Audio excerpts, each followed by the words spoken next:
Rocky and I traveled the world doing these videos, and right now we're planning several big trips to Europe. And I'm always interested in finding a great new way to compare airline prices and tickets and how to do our travel. And right now we're in Hipmunk's headquarters in San Francisco to learn just how to do that better.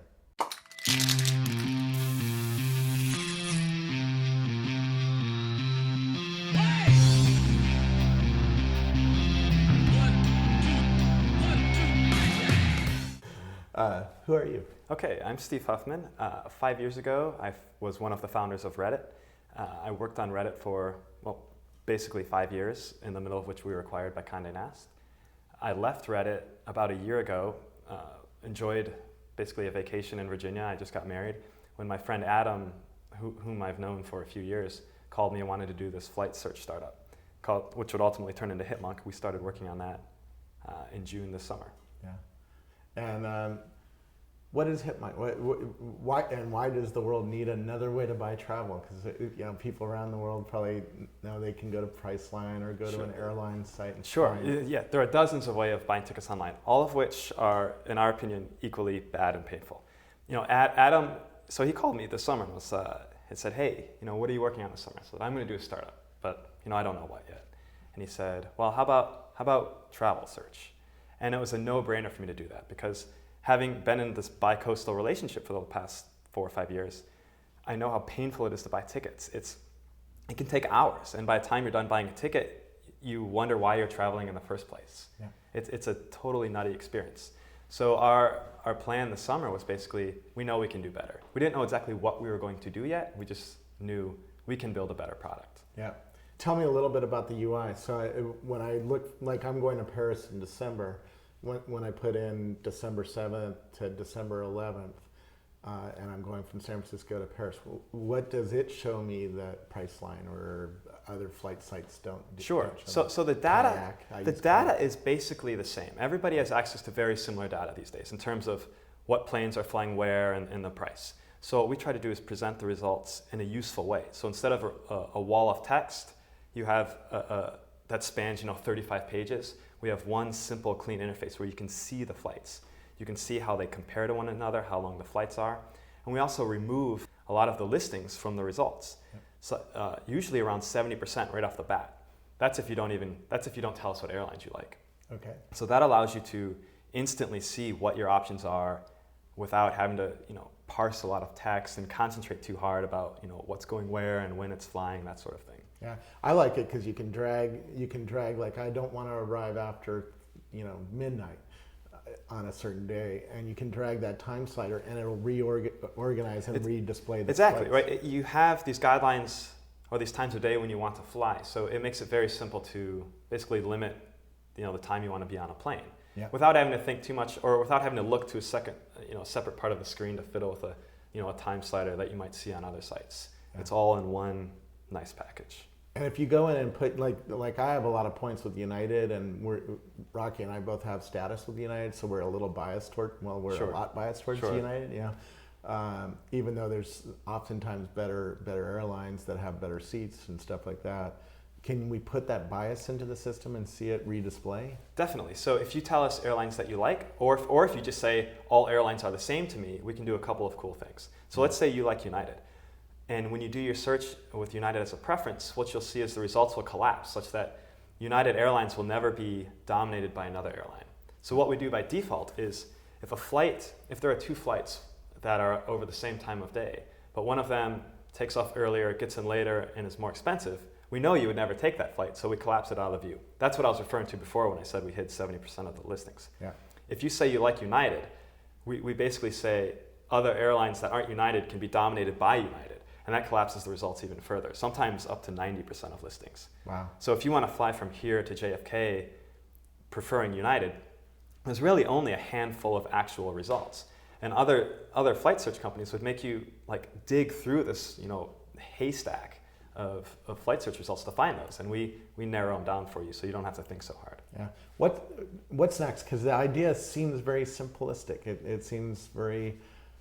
but you can do a lot with that UI. Well, yeah, so that's how I know we're on the right track. Is everybody says, wow, this seems so obvious. And that's how we know we've done something good, because that means people are obviously getting it and won't think about flight search the same, which is great for us. So when they go to our competitors, they'll be like, oh man, like where are these obvious improvements? Yeah. But next we have a long way to go.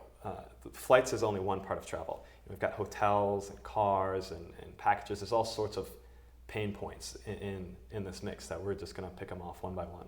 Yeah. Have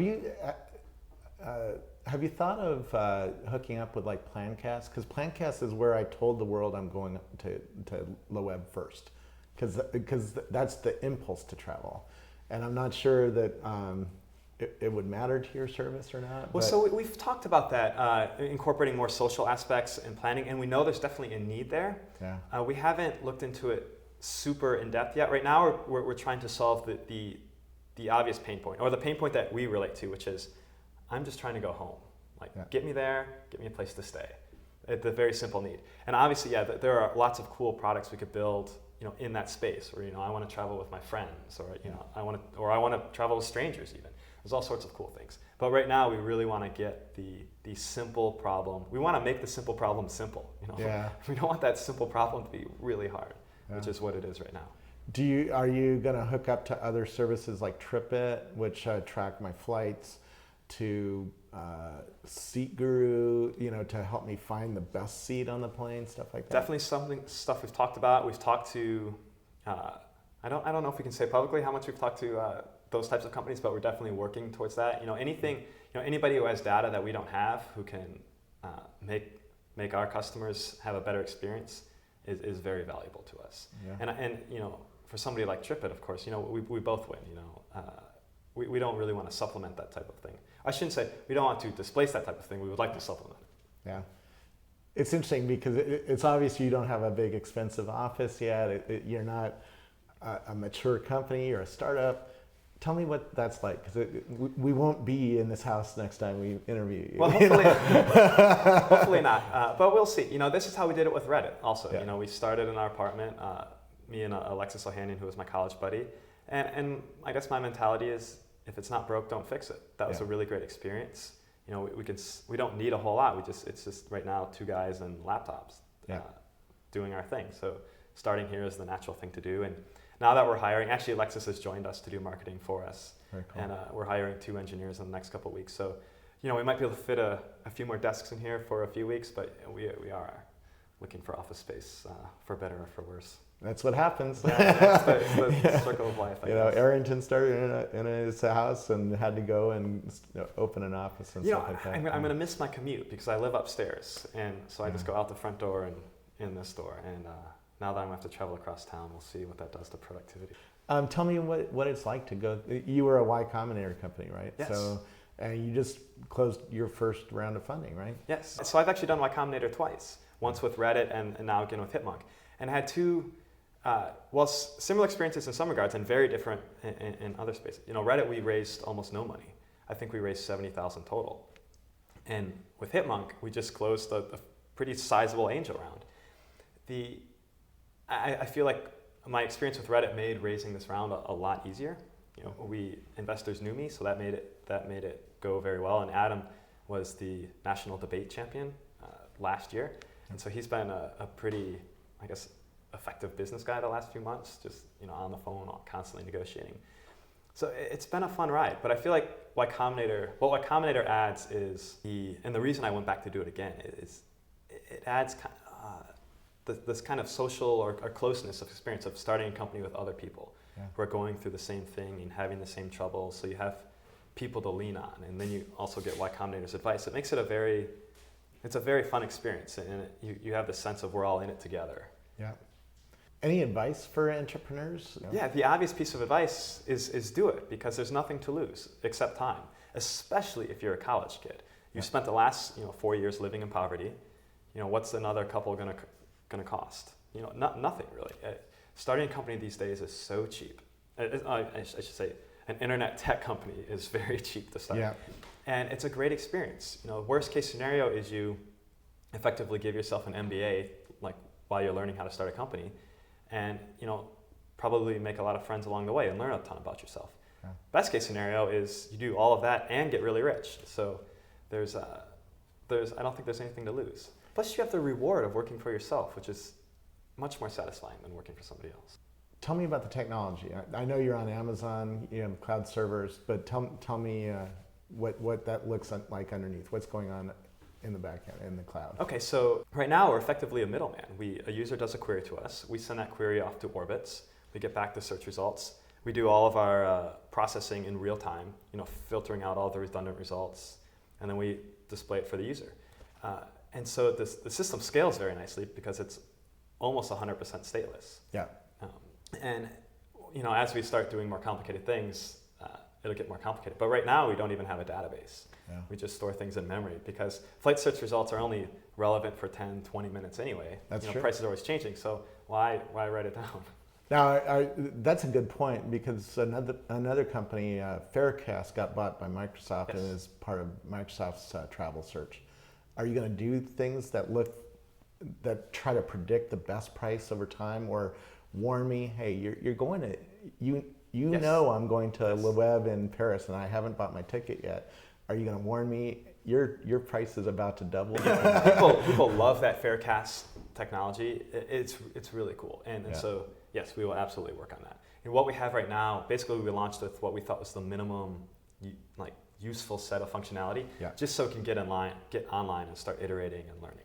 Yeah. Because this is the other, I think, very important piece of startup advice is once you've decided to start a startup, get it online and work on it, because you don't know whether customers like what you're working on. You don't know whether you're doing it right or wrong or anything until you have customers. Yeah. So that's basically what we did is we just blitzed towards simple flight search. And now we can start adding some of those more complicated features. Yeah.